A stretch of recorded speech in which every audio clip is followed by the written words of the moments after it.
ఈరోజు బైబిల్ మాట, మనుషులకు కనపడవలనని వారి ఎదుట మీ నీతి కార్యం చేయకుండా జాగ్రత్త పడుడి.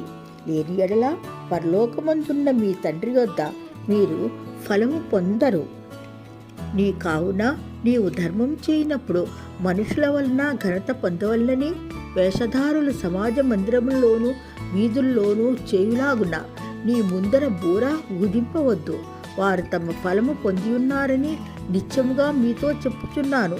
నీవైతే ధర్మం చేయనప్పుడు నీ ధర్మం రహస్యముగా నుండి నిమిత్తము నీ కుడిచే చేయునది నీ ఎడమ చేతికి తెలియకుండా ఉండవలెను.